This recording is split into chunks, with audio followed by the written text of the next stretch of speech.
this, but I really wasn't trying to romanticize it.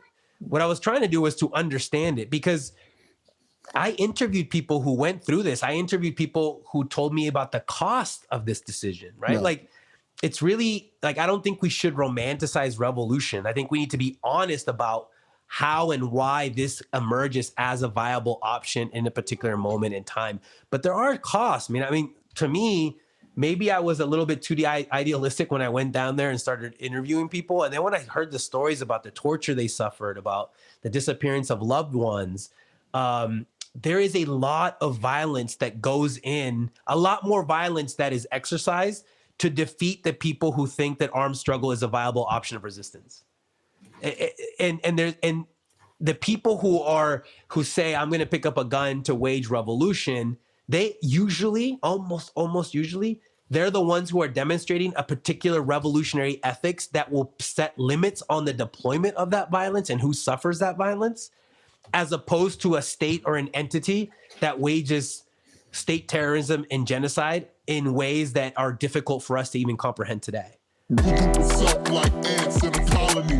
Organize the wealth into a socialist economy. A way of life based off the common needs. And all my comrades is ready, we can spread the seed. And all my comrades is ready, we can spread the seed. And all my comrades is ready, we can spread the seed. All right. Hello, everyone, and welcome back to Subversive History. My name is Pat. I am solo today as my co-host Johnny was unable to make it, but he is with us in spirit. Today, we are joined by Alexander Avina. Alex is an associate professor of history at Arizona State University. He is also the author of the book Specters of Revolution, Peasant Guerillas in the Cold War Mexican Countryside, which received the Maria Elena Martinez Book Prize in Mexican History in 2015 from the Conference on Latin American History. Alex, thank you so much for joining us today. No, thank you so much for having me. I appreciate it. Thank you. So something I noticed when I was reading through this book, and I'm someone that reads a good amount of history, especially history that focuses on the Cold War. And something that I was thinking was that I had never heard of this before. Would you say that would you say that you've realized that a lot of people that study the history of the Cold War, might be aware of Guatemala or Iran or Chile or places like that, have a blind spot when it comes to movements in Mexico during this period? Yeah, I think you're right. I think if they know something about Cold War Mexico, most people think about the student massacre of October 2nd, 1968. That was then followed a week later by the Summer Olympics of 68 and everything that happened there, right? I think in terms of a more general, let's say US-based audience knowledge of Cold War Mexico, but even in academia, right? I think one of the things that really led me to want to research and write this book was the two things. One, I wanted to integrate Cold War Mexico into other types of political dynamics that we see throughout the region, how state terror and state violence created certain processes of popular political radicalization that then express themselves in the form of armed struggle, right? Usually until recently, Mexico was left out of that history. So when you think about guerrilla movements in Cold War Mexico, you think about Cuba, you think about Central America, you might Colombia, think about FARC, Colombia, and stuff like that. Right. Yeah. Especially the movements that transcended the so-called end of the Cold War. Right. And Mexico was generally left out of that.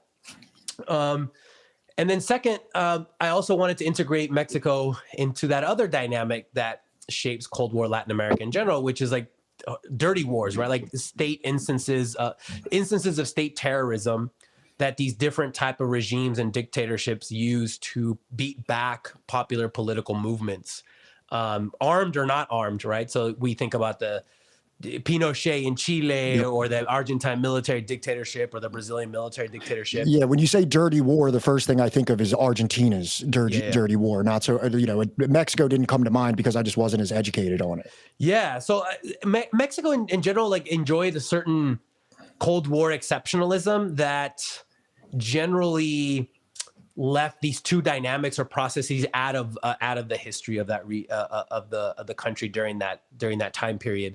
And also it's just academically, there's been so much attention over the decades on the 1910 Mexican Revolution, which is, I would not disagree or argue against that. It's a supremely important, the first great social peasant revolution of the 20th century globally.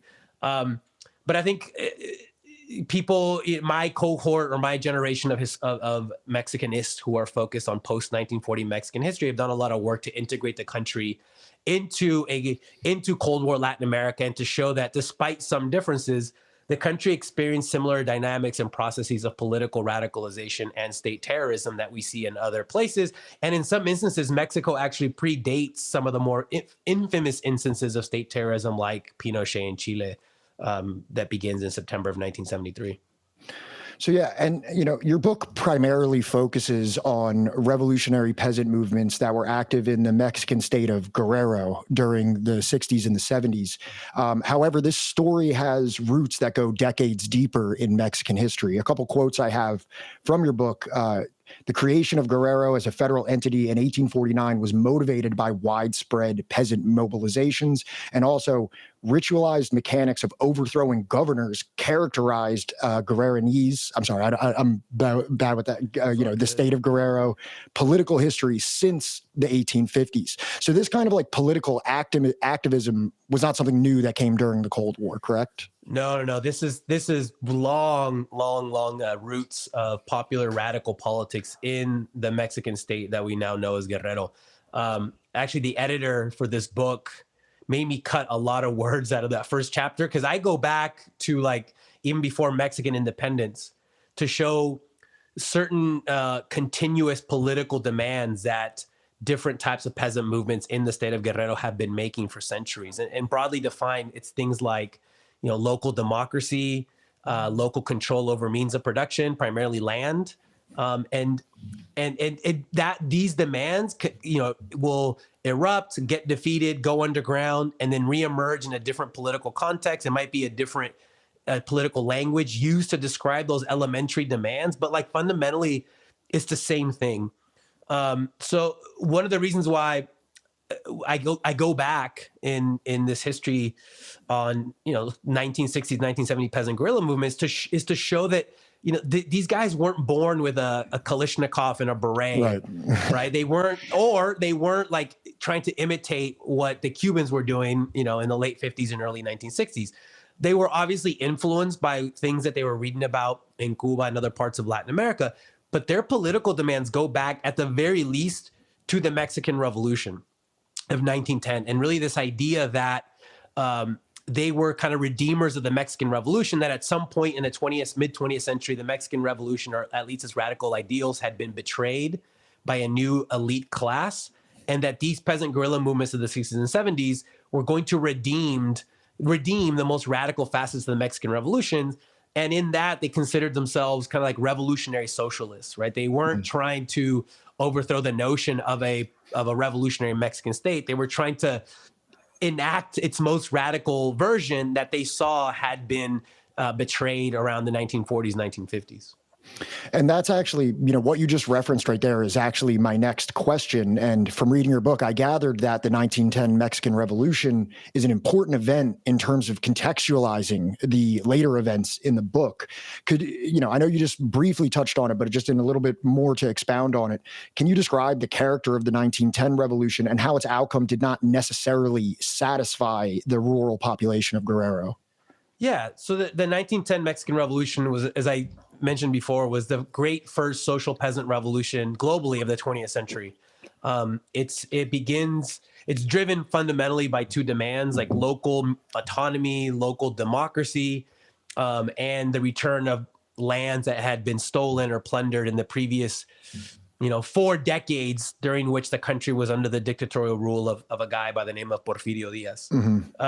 Porfirio Diaz had been a war hero, again, during the French intervention, when the French under Napoleon III invaded Mexico in the 1860s, installed a Habsburg prince as a new monarch of Mexico. Porfirio Diaz becomes a national hero defending the country against the French and against Mexican conservatism aligned with the French. But by the time we get to 1909, 1910, he's been a dictator in control of the country for nearly 4 decades. He has this idea that Mexicans weren't ready for democracy, and he was kind of like the caretaker. But he also opened up the country to foreign investment, and which led to, by some estimates, over 90% of the Mexican peasant population in an overwhelmingly rural country losing their lands to haciendas that were producing commodities for export. So when this revolution breaks out in 1910, it's fundamentally a movement against this dictator, but so there's political demands, but there's radical social demands that are pushing this revolutionary effort. And for 10 years, you have different phases of the Mexican Revolution that we will spend like 3 hours talking about. Right. But fundamentally, the peasants, the most radical peasant factions led by people like Emiliano Zapata in the south and Pancho Villa in the north, they don't win the revolution. It's like a middle class group of Mexicans from the state of Sonora who quote unquote win the revolution. But this peasant revolutionary movement forces them to incorporate peasant demands into the 1917 Mexican Constitution. So the revolution does a lot of things. It creates the world's first social democratic constitution, the 1917 Constitution, where they socialize private property rights. So in other words, they question whether private property rights should even exist. They do things like labor rights, gender rights, healthcare, the right to housing. It's a very progressive constitution until the Russians came along later that year.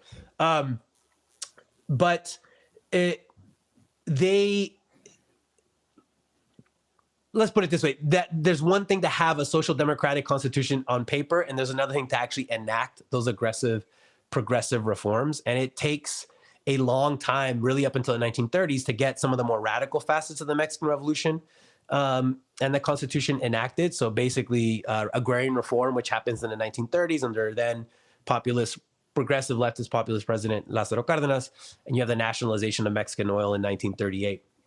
So this idea, again, that private property rights are qualified when put against the necessities and the good of the nation as a common, as an entire people's. So the 1930s really shows what the Mexican Revolution turned government could be in the hands of a progressive leader like Lázaro Cárdenas. But Lázaro Cárdenas also sets in place a more authoritarian, hierarchical form of leadership that, in the hands of a more conservative leader, they could go against the postulates of the Mexican Revolution, which is really what happens during World War II and subsequently in the decades after. So this is why you get this discourse with my peasant guerrillas that I talk about in the book, right? That they're trying to redeem the Mexican Revolution, that they're fighting against the people who betrayed the Mexican Revolution, hence the need for a new revolution. But what's really interesting, and I'll just mention this and then I'll move on. But the Mexican Revolution, what makes Mexico different for the Cold War is that 1910 revolution destroyed the basis of reaction and dictatorship that characterizes the entire region, right? So they destroyed the old Porfirian army, they destroyed the old Porfirian landed elite, and they really curtailed the political, economic, and social power of the Catholic Church. And that triad is what then, during the Cold War, goes on to create some horrific military or hybrid military dictatorships throughout the region. Mexico avoids that because of the 1910 revolution, but they do have a single political party that will be in power from 1929 to 2000. And this party, as I chronicle in the book, will do a lot of horrific things in response to the emergence of peasant armed movements in the 60s and 70s. And that party was the PRI, or the Institutional Revolutionary Party, correct? Yes, it's a PRI. It has a bunch of different names, but by the mid-1940s, it becomes a PRI, and that's what it's known as, So when you're describing this kind of like revolution betrayed situation in Mexico from the 1910 revolution, I couldn't help but compare it to some other things that I've read about. I'm not sure but I compared it almost to like the French Revolution and even the German Revolution with the SDP, the Social Democrats at that time. Do you also see those parallels where there's like a revolution that has a lot of ideals and virtues about equality, but then when like rubber meets the road, it tends to favor the more middle class and not really live up to its revolutionary demands that necessitated it in the first place? I mean, for me, I try to be really cautious when we're trying to glean lessons from revolutions, because it can quickly turn into this like Burkean universal statement about all True. revolutions will eat their children, and Yeah, all yeah, yeah. revolutions end up, eating their own and turning into something, True. diametrically opposed to how it began. Right. But so context, I think context and really determines the outcome of these revolutions. So, one of the things, I guess what I'll say about the Mexican Revolution is that at the top, by the time you get to the 1940s and 50s, yes, the leadership of the PRI does become, there is a thermidor, there is a reaction, but they're constantly being pressured from below by movements, by school teachers, by rural students, by by peasants, by organized labor.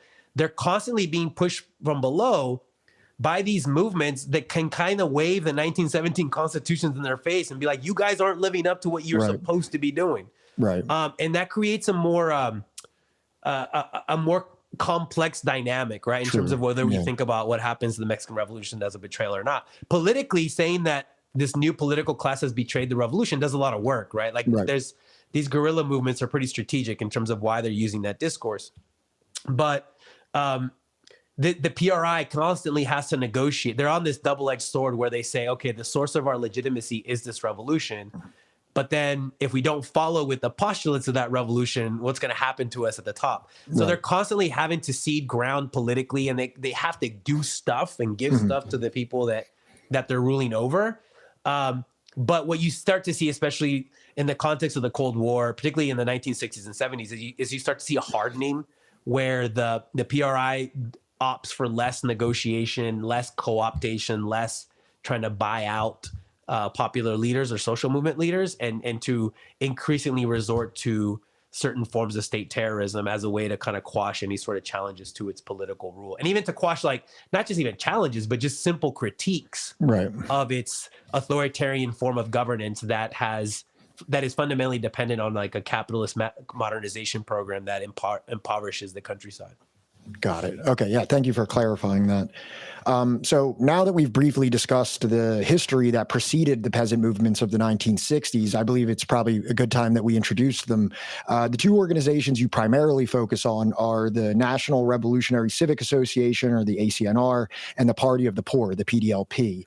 Can you describe the character of these two movements? Yeah. So the ACNR it traces its roots in a series of peaceful, legalistic civic struggles that erupt in the state of Guerrero in 1959, 1960. And really there was a popular movement that crossed multi-class, politically pluralistic civic movement that emerges to demand the overthrow of a particularly nepotistic and violent state governor who was also a military general. So was that Caballero? Caballero, yeah, General Caballero Aburto. And he tended to rule the state like as if he was like overseeing a barracks, right? He's very authoritarian. He created several new police bodies that they then used to repress, peasant communities who were doing things mandated and justified by the Mexican Constitution, like the demand for agrarian redistribution and lands. So in response to this, and this guy was like blatantly corrupt. Some of the press at the time compared Caballero Aburto to Fulgencio Batista, right? So Batista had just gotten overthrown in Cuba in 1959. So some of the opposition press comparing Caballero Aburto to Batista was particularly significant for that moment. So this multi-class, politically pluralistic, based on the Mexican Constitution, peaceful movement organizes over the course of a year until they finally are able to get this guy thrown out of power. And one of the social movement leaders that emerges from this is a school teacher by the name of Genaro Vázquez Rojas, who was from the state of Guerrero, but who received his teacher training in Mexico City, where he kind of was moving in really interesting circles, left nationalist, heretical Marxist. By heretical Marxists, I mean like the Mexican Communist Party was really good at expelling people they deemed heretical. And then he's involved in like teacher unionism. So Genaro Vázquez Rojas was involved in really interesting things in Mexico City, but he goes back to Guerrero and becomes one of the leaders of this movement. So his part of this broader movement was called the ACG, the Asociación Cívica Guerrerense, and that acronym eventually in the course of 8 years gets transformed into the acronym of the ACNR. So it moves from being like a civic movement to an armed revolutionary civic movement. What happens is over the course of those 8 years, Genaro Vázquez Rojas and this movement try to seek the redress of grievances, and they seek the democratization of Mexico at the state level through a variety of different methods, right? The organization of opposition political parties that then will run candidates for office. They'll try to create independent peasant unions in the countryside. And at each instance, they're met with either local forms of like landed elite violence, sponsored violence, or state-sponsored violence in the form of like the Mexican military going and shooting a bunch of people down. So one other thing that characterizes this decade in Guerrero is like one massacre after another of people who are protesting peacefully, and they're shot down by either state police forces or the Mexican military.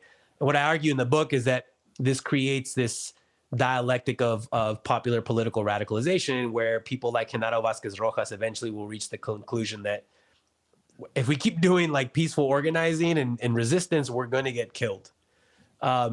Eventually, Genaro Vázquez Rojas is blamed for one of these massacres, and he has to like live underground for a couple of years in the mid-60s. Even as he's making connections with more radical elements in Mexican society, he becomes more of a Marxist-Leninist. He's eventually captured and thrown in jail in 1966. And 2 years later, on the way to see the dentist, his comrades liberate him. They go up into the mountains and they create this thing called the ACNR. And they will be up in the mountains doing small-time operations from 68 to 1972 when Genaro Vázquez dies in mysterious circumstances. But most of their actions are limited to like the kidnapping of local landed elites or wealthy individuals. They do manage to form some urban guerrilla cells in Mexico City, and led by his sister-in-law. Yeah. And I did manage to interview her for the book, and she was a pretty amazing person who told me, I mean, the story she told me, and not only of like the bank we call them bank robberies, they referred to them as revolutionary expropriations that she led. You know, she shared her experiences of imprisonment and torture that she suffered under the hands of political police. She was an extraordinary individual to interview. And I also managed to interview Genaro Vázquez's widow. And one of the really interesting things that she always emphasized to me when I asked her about Vázquez Rojas' political ideologies is that, yes, he did consider himself like a socialist, Marxist-Leninist, whatever. But she would make this point that he was a Mexican nationalist first. Right. So he was really guided by the historical example of the founding fathers of Mexico, like these rebel priests, Miguel Hidalgo and Jose Maria Morelos. And he was really motivated and inspired by people like Emiliano Zapata and Pancho Villa.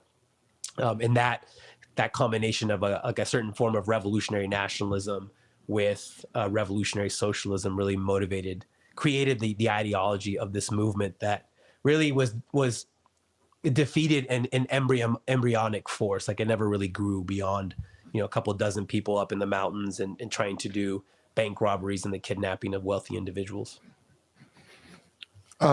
So your book documents what I perceived as like a persistent issue with categorizing these peasant movements into neat political classifications. And I think what you were just talking about the interviews with relatives of Vázquez kind of also exemplify that. Your book mentions various labels that were used to identify the organizations: folkloric rebellions, misguided new left guerrilla aberrations, Marxist-Leninists, political anarchists. Can you describe the dynamic and materialist-oriented ideologies of these movements and how these complexities transcend these labels and make it so difficult for, secondary sources to label them? Yeah, I mean, I think I'll use, since I forgot to mention the Party of the Poor, which is the more consequential movement. I'll use that movement and their leader as an example to kind of answer your question. So, one of the things that I really tried to do, and this is one of the reasons why I trace the long existing political peasant demands that have, that move across centuries that end up fueling these movements, is as a way to kind of ground in this particular space and geography the revolutionary ideologies espoused by people like Genaro Vázquez Rojas, the head of the ACNR, or Lucio Cabañas, who was the head of the Party of the Poor.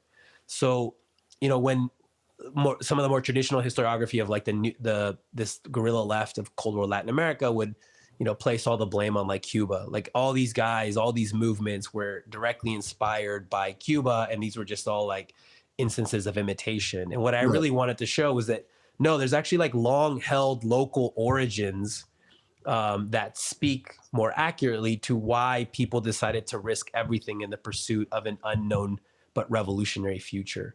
So you have in these movements, particularly someone like Lucio Cabañas. Lucio Cabañas was a rural school teacher who was trained at the Ayotzinapa school. Ayotzinapa became globally known because in 2014, 43 students were kidnapped from that school, including 2 of Lucio Cabañas' nephews, which is just the historical continuities in the history of Guerrero are kind of insane. Yeah. Lucio Cabañas was a member of the Mexican Communist Party, but a member of the Mexican Communist Party based in the countryside, right? So his political formation and the way that he engaged some of the theoretical baggage and ideas being espoused from within the Mexican Communist Party were always shaped by his experience in the countryside, in the classroom, teaching the poor campesino kids. He does talk about, while he was a student, they had shortwave radios and they could hear Radio Rebelde coming from Cuba. They heard the declarations of Havana from Fidel. Like they were obviously inspired by what's going on in Cuba and other parts of the world. But what really fueled them were material conditions on the ground in Guerrero, and then reanalyzing that reality through a combination of both Marxism, but also a particular historical reading of Mexico that looked at its most radical legacies. People like Miguel Hidalgo and Jose Maria Morelos from the independence era, people like Emiliano Zapata and Pancho Villa for the revolutionary era, and a whole group of like local rebels from the 1920s and 30s that are super interesting, but people outside of Guerrero tend not to know about. So one guy who was the a socialist mayor of Acapulco from 1919 to 1920, his nickname was the Lenin of Acapulco. Right. This guy, Juan Escudero, who's a fascinating figure. Again, this guy who was able to use radical Marxist ideologies as a framework to understand everyday material realities on the ground in Guerrero, to produce something unexpected, something new, something revolutionary. But it was more of a mixture of like the past and the present to create this really heterodox but inspiring political ideology capable of recruiting people and adherents into the movement. And this is what Lucio Cabañas did in the 60s. He's a communist. He's talking about communism, but always using the language of the local population, always using their political and cultural reference, always using their histories as a way to get people to understand, as he would say, that the poor class was getting screwed by the rich class. So therefore we need to overthrow the rich class. Like he used a class language that was very organic to that region. Yeah. And this is one of the reasons why the Party of the Poor was able to, according to declassified military and Mexican police documents, I mean, like 3 to 4 dozen peasant communities was fueling this movement, the late 60s, early 70s. There's estimates of it having anywhere from 100 to 300 guerrilla fighters up in the mountains. And by 1972, they were able to ambush military convoys who were looking for them up in the high mountains overlooking the more famous city of Acapulco. Mm-hmm. So in the book, I try to show that Lucio Cabañas and Genaro Vázquez were more like political translators. Like they were bridges between past radical ideologies and experiences with the ones in the 1960s that were in circulation globally and inspiring revolutions in that particular moment. Right. Like instead of going down to a campesino family and like, here's State and Revolution, start reading this and I'll be back in a week. It's like a way of translating certain ideals, but also combining them and translating them through the very material conditions they lived through, which like, in my conception of Marxism, like, you don't copy and paste revolutions from other countries onto your, you have to take into consideration the material conditions of that place, and the revolution is going to be suited to the material conditions of that particular space. Right. It has to be contextualized for it to be a meaningful way of understanding everyday reality, which is what Marxism is, right? Like exactly. It's a radical conceptual lens that helps us understand, in Guerrero's case, why so many were poor and so few were rich. I mean, that's the way that Lucio Cabañas would talk about it. There's an interview that Genaro Vázquez gave to a newspaper in the early 70s where they were trying to get him to like take a sectarian position on on certain political movements in the world. And he's like, look, I'm not pro-China, pro-Vietnam, pro-Cuba, pro-Soviet Union. I'm pro-Mexico. Right. And it's kind of like it's kind of a funny cop-out answer, but I think he meant it based on his long decade or so of social activism. Like, he understood that for these type of movements and ideas to be meaningful and make sense to people, they had to be grounded in the histories and in the present of those particular communities that you were waging a revolution for. Lucio Cabañas had a similar MO, perhaps even more radical, I think. And that's like the other thing that you kind of mentioned earlier is that, you know, at least from like the West or the United States, it's like for any kind of revolutionary movement that occurs during the Cold War, they like refuse to acknowledge the legitimacy of it by saying like, well, that's not a legitimate movement. That's just the Cubans starting trouble over there, or the Soviets are over there, you know, propping this up or something like that. And it completely negates the organic, you know, drive for these kinds of revolutionary movements. I just painting them as like, that's not what the people actually want. There's just Soviet spies or Cuban spies in the area. Yeah. And it's interesting that discourse was first deployed by like the Mexican government, and then it gets reused by historians who come later. And that's really why one of the politically, and I think on a deeper level, one of the things that really pushed me and inspired me to want to write this history to begin with. We have like more than 35 revolutionary groups emerged in Mexico during the 1960s and 70s. Like, that's a ton of like urban and rural guerrilla movements, but they were the most isolated of all of Latin America. Cuba was never going to support them. Right. Because Cuba actually had a really close relationship with the PRI. Like, Fidel Castro was best friends with some really notorious figures. Well, they were in Mexico. They were in Mexico. You know, they came from Mexico, right? On the Grandma. In 56, yeah. In 56, yeah. That's where he you know, met Che and everything like that was in Mexico, right? Yeah. And then, And then in the 60s, when the U.S. started to diplomatically and economically isolate Cuba from within the Western Hemisphere, Mexico was always the only country that refused to go along with it, right? And they maintained economic and diplomatic relations with the Cubans, even though we now know that the Mexicans were doing that so they could spy on Cuba and then pass along the information to the Americans. There's a really good book by my friend Renata Keller on this, if people are interested. So the Mexican, the 30 or more revolutionary groups that emerged in Mexico in the 60s and 70s also have the added burden that they're trying to wage a revolution against a government that defines itself as revolutionary. Yeah. And that's an added burden. So the way that the Mexican government would talk about these movements was to talk about them in a way that completely depoliticized them and criminalized them. So the way that they called, for the people in the countryside, like the ACNR and the Party of the Poor, the PDLP, they referred to them as bandits, as cattle rustlers. By the 70s, they're talking about them as narco traffickers. With the urban guerrilla movements, there was a massive urban guerrilla movement called the Communist League of 23rd of September. They were foreign-inspired terrorists. There's the infamous State of the Union that President Luis Echeverria gives in 1974, where he devotes a good section of that speech to urban guerrillas. And at that point, he just completely pathologizes them, right? He says that they're alcoholics or drug addicts. He says they come from broken homes, and he uses homophobia against them, right? He says that they show a high propensity to homosexuality. Like, he otherizes them using Mexican cultural preconceptions. Like, he uses all these things to completely otherize urban guerrilla movements. But again, some of this stuff gets picked up by scholars who were referring to these movements in the decades after. And what I really wanted to do is to show that obviously the story was much more complicated, and that people like Lucio Cabañas and Genaro Vázquez Rojas were creating political ideologies that were a mixture of local and national past traditions within the context of the revolutionary 1960s and 1970s. So something I was like really curious about while reading through your book, being that your book is about a Cold War history of a revolutionary socialist Marxist group within Mexico, something that is almost impossible to separate from the Cold War is the CIA and the U.S. State Department, whether it's in Guatemala with Jacobo Arbenz, Chile with Salvador Allende, Iran, the list goes on and on and on and on. But something that I noticed when reading through the book is that there's not really many mentions of the CIA or the American State Department being involved in the politics of Mexico at this time. And it just made me very curious, would you like be able to maybe contextualize, like, why wasn't the CIA as concerned with what was going on in Mexico at this time as they were in other places of the world?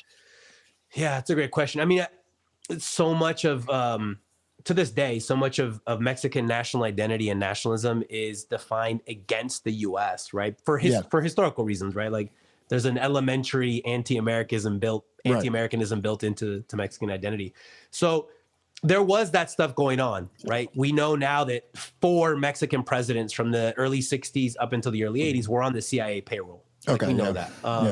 But Mexico was allowed to have a certain performative identity vis-a-vis the United States, where it could still present itself in the 60s and 70s as revolutionary, as progressive, as anti-American, while covertly and secretly, there's really strong relationships between, let's say, like the Mexican deep state and the American deep state. Okay. But you don't need the CIA to be in there doing things, because that's only going to destabilize a pretty robust Mexican government. Okay. So they knew that they didn't have to, like, if they heard a Mexican president like talking shit and talking about how like we're revolutionary and the Americans are not, blah, blah, blah. Like it was kind of like a wink, wink. Like they knew, because they also knew that same president was on the CIA payroll. Right. Got it. So, although like some of the CIA documents in particular on Lucio Cabañas and the Party of the Poor, they're pretty accurate in some of their assessments. Like it's been surprising. So they have one document where they announced the death of Lucio Cabañas on December 2nd, 1974. And they say something like, I'm going to paraphrase it, but they say something like, listen, if Mexican government doesn't fix the structural inequalities that produce someone like Lucio Cabañas, then more Lucios are going to be produced down the road. And they were exactly right. But that was like a level of foresight that I hadn't seen in other similar type of CIA declassified documents. And Mexico also has a lot of Mexico has leverage vis-a-vis the United States. It's a 2,000 mile long border. So that also gave Mexico a certain position of negotiation and bargaining with the U.S. government that other Latin American countries did not have. So that I think that's really important to think about. I mean, there was always rumors in the 70s that there was like Green Berets up in the mountains and people would say, oh, it's because their Spanish was different. We knew that they were Puerto Rican or something.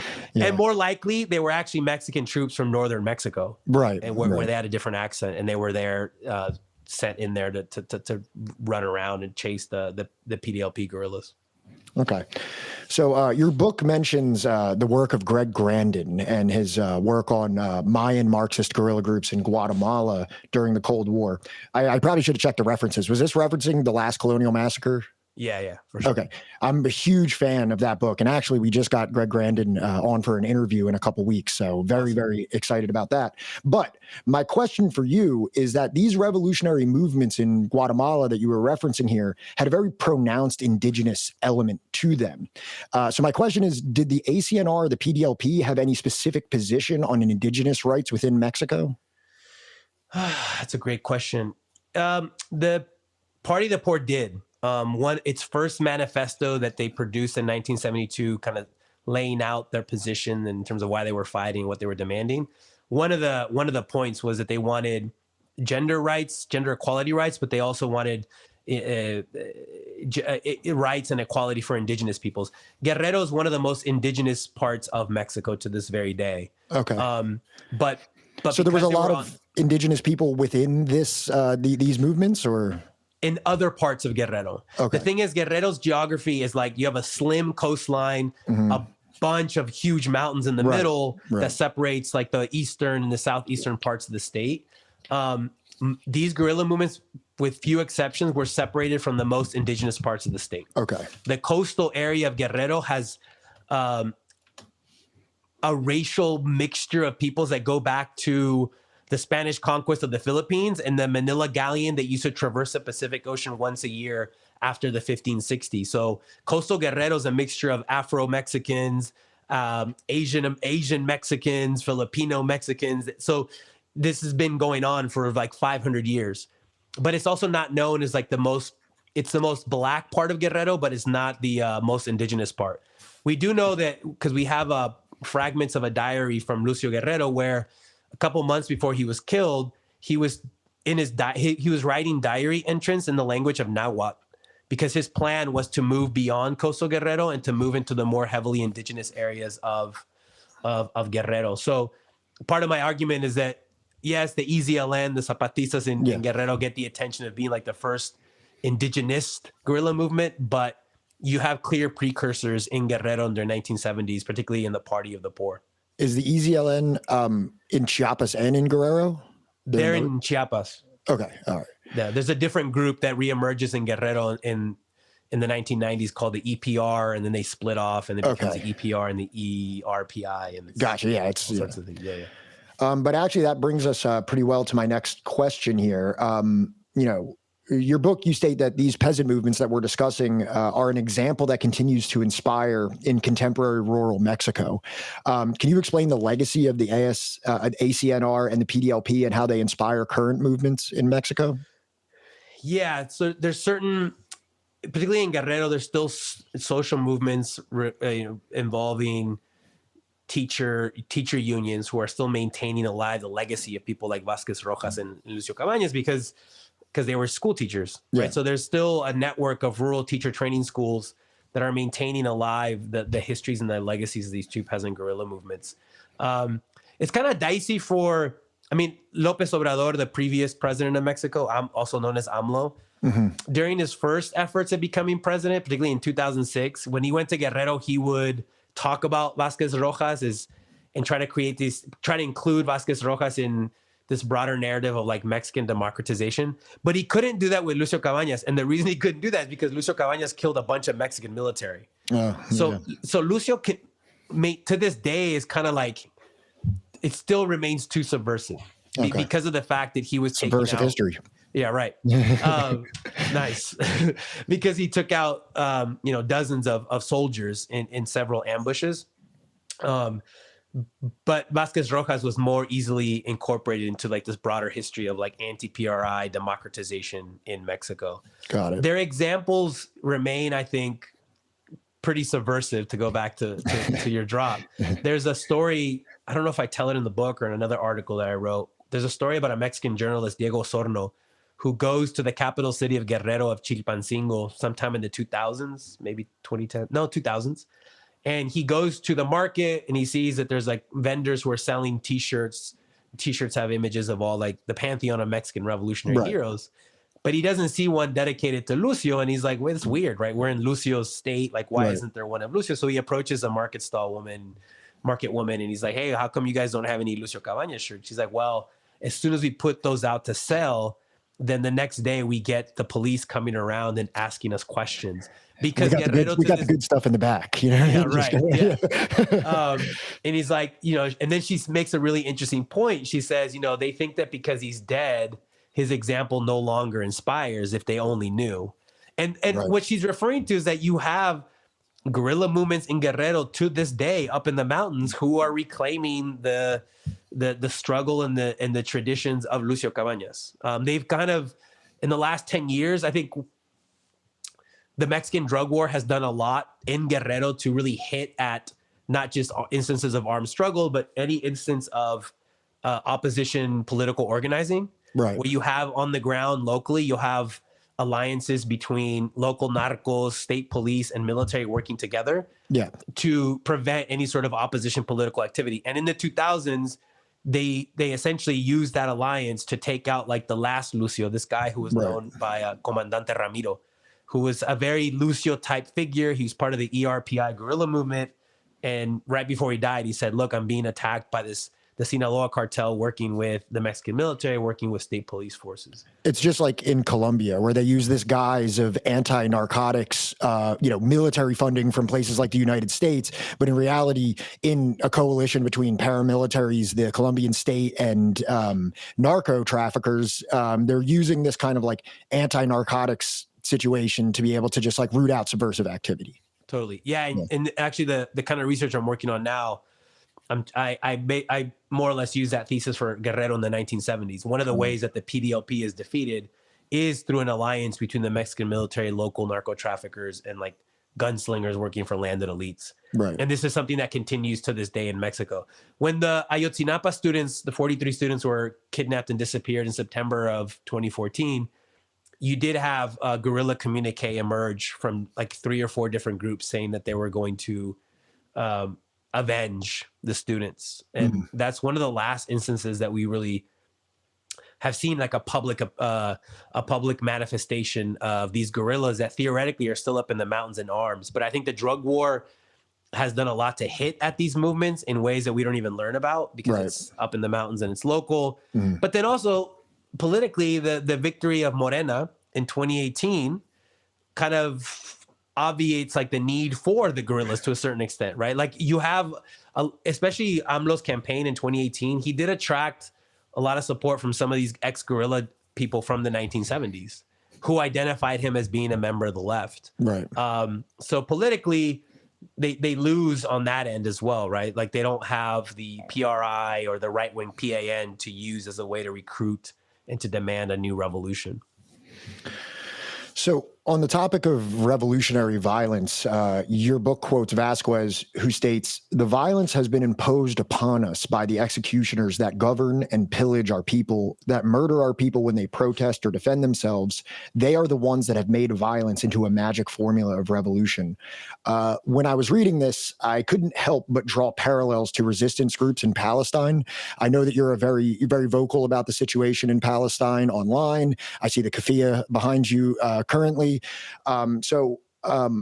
My question is, like, what has your study of Mexican history influenced your perspective on Palestine? Oh man, that's a big question. I mean, I think it's helped me understand why, again, fundamentally on a really like base level, why someone would pick up a Kalashnikov and jump into the abyss of revolutionary struggle without knowing what's going on, right? It gave me insight into understanding why someone would take that wager, right? Which seemed, from our perspective, from my more comfortable setting, seems like kind of insane, right? Yeah. But once you contextualize an individual's decision within a particular region, within a particular history, particularly a history marked by domination, by exploitation, by state terrorism, by everyday forms of violence, then that gives us a way to understand why and how someone can be pushed to think that revolutionary violence is a viable political option for the redress of grievances and to create a new and better society. So, for me, I try to do it in the way, even though I've been accused for this book that I don't do this, but I really wasn't trying to romanticize it.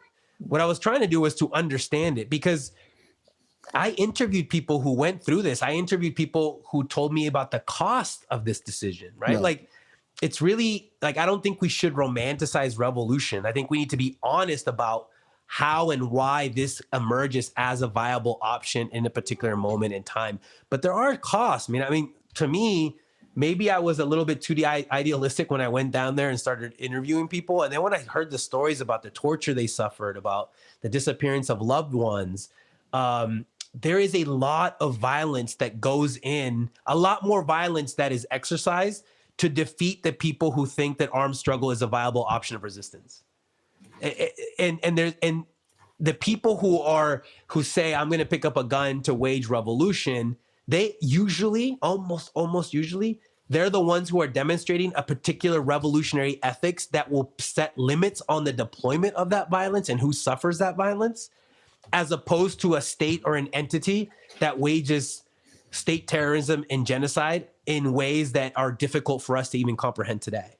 Right. And this is what the Mexican government did in the 70s. Like, the type of violence that they exercised against civilians, against communities, against individuals are horrific. Like, there's 2 Truth Commission reports that came out at the end of last year that people, if you can read in Spanish, that you can access online, where these stories are absolutely horrific in terms of what the Mexican government is doing. Before the Chileans and the Argentinians were doing this later in the 70s, the Mexican government was using death flights. They were placing individuals who they suspected of being guerrillas or guerrilla supporters. They were placing them aboard Israeli-made Arava airplanes, flying out into the Pacific Ocean beyond Acapulco and dumping people into the ocean. Yeah. I mean, so one of the things that, violence doesn't, the deployment and the idea that revolutionary violence is a political solution doesn't emerge in a vacuum, right? There's a context that shapes people's clear-eyed decision to use this. But when you place that alongside the reactive state terrorism or genocide, it's like there's no comparison. This is why when you think about Cold War Latin America in its entirety, and you think about, who killed more people, these horrific state dictatorships or revolutionary guerrilla movements, it's not even like Not it's even in close. the 90s versus single digits. Like in a place like Guatemala, it was like 93% to 3%. Right? Same in Colombia, and same thing in Colombia. Like, FARC is demonized as this like insanely bloodthirsty movement. But when you actually look at the numbers of who has killed more non-combatants, the Colombian state and the right-wing paramilitary squads blow them out of the water by significant margins. Yeah. No doubt. And then you read where the kind of historical context from which the FARC emerged. Yeah, I'm glad you guys are going to talk to Greg Grandin. I actually just interviewed him for his new book, America, and he has a huge section on Colombia after Gaitan's assassination, and that period referred to as La Violencia. La Violencia, yeah. Oh my, like that is one. Anyway, more people need to know about it. But I just spent 6 weeks in Colombia last year now. I spent 6 weeks in Colombia. I interviewed a lot of IDPs. I interviewed people that are close to it, talking about the conflict, how it displaced them, and like the character of it and everything like that. So we have a video coming out about that pretty soon. So, cool. Talking about Gaitan and La Violencia, I know exactly what you're referring to there. Yeah, no. So it's, again, that's what stands out to me. So it's writing this book, focusing on like the armed left in Cold War Latin America has given me a particular way of understanding the emergence and the choice to use revolutionary violence as a political option, and knowing that the people who are doing this clear-eyed, knowing the risks involved. And also it's allowed me to see how people who have used this decision or have practiced this decision will then get demonized or misrepresented or lied about, like just straight up lied about by governments, by power, by mainstream media sources. So yeah, I mean, I think the broader question of Palestine is, I remember the first time I encountered that anecdote about the death flights and the fact that they were using Israeli-made Eravas, then took me into this whole direction of like Israeli support of like dictatorships and genocidal regimes and death squad regimes in Latin America in the 1970s and 80s, which I hope will be a future book length project that I'm going to work on. We're looking forward to it. And not just the airplanes and stuff like that. In reading, in reading about Colombia, there was Israeli mercenaries there training the death squads there. In Guatemala, which you referred to, when they unearthed some of these mass graves, the reason that they were able to identify the fact that they weren't murdered by guerrillas is because they found Israeli ammunition in the bodies. So they knew that it was, the right-wing squads that were being supplied with Israeli weapons. Yeah. So that's another whole long history there as well. Yeah. I know you don't have a lot of time left, and I apologize for dropping such a broad question on you as my last question for you. But I feel like it's important to get some input from you on this. My last question for you concerns the current state of American politics. With Donald Trump back in office, we have seen a sharp increase of anti-immigrant legislation, ICE activity, and cultural xenophobia, particularly directed at migrants from Central America. I know on your website it says that you are the son of undocumented migrants from Mexico whose sacrifices and love made these educational achievements possible. So, in your position, with your history and the history of your family, what is your analysis of the current political environment in America in that respect? Wow, that is a big question. Yeah, no, I'm sorry. I had to ask. No.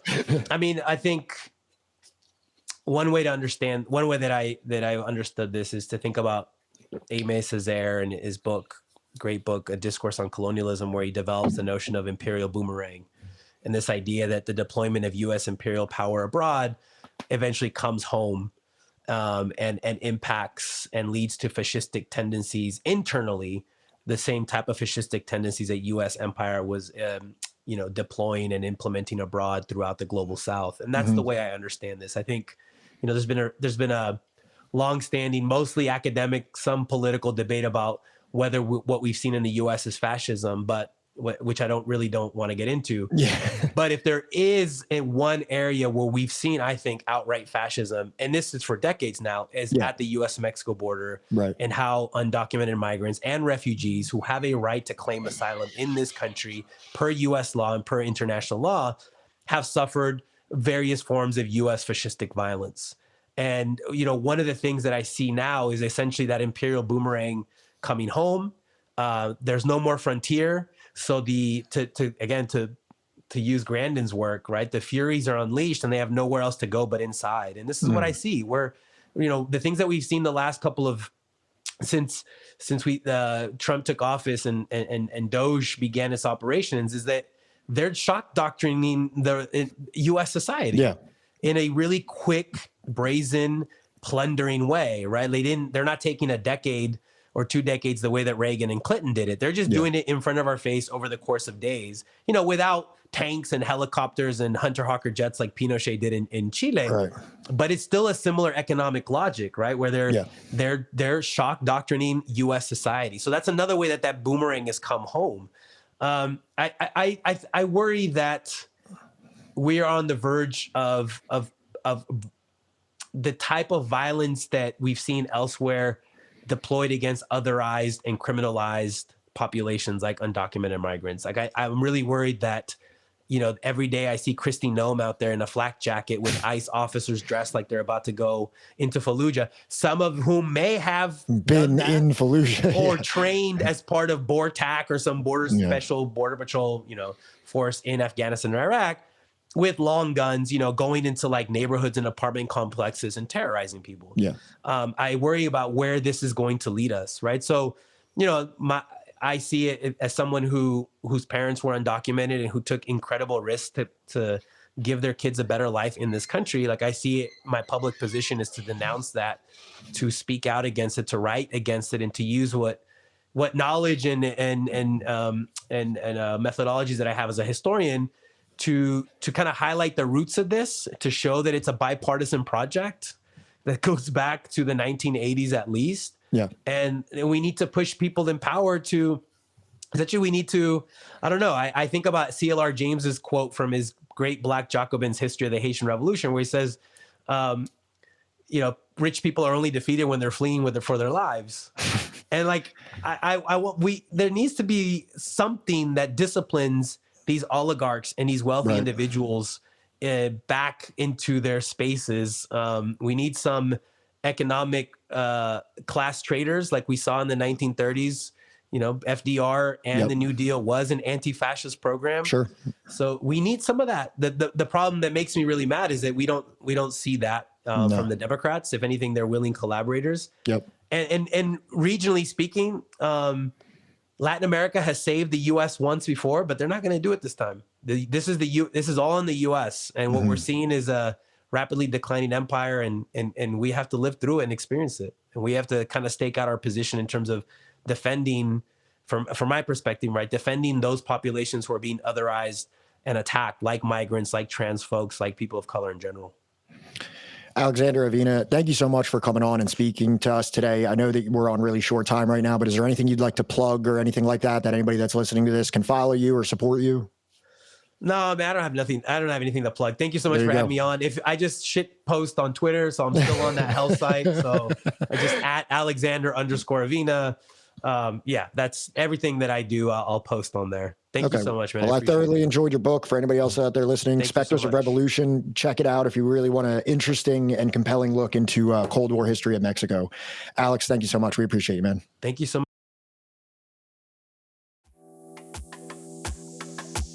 So don't run around here trying to make friends with somebody who's depriving you of your rights. They're not your friends.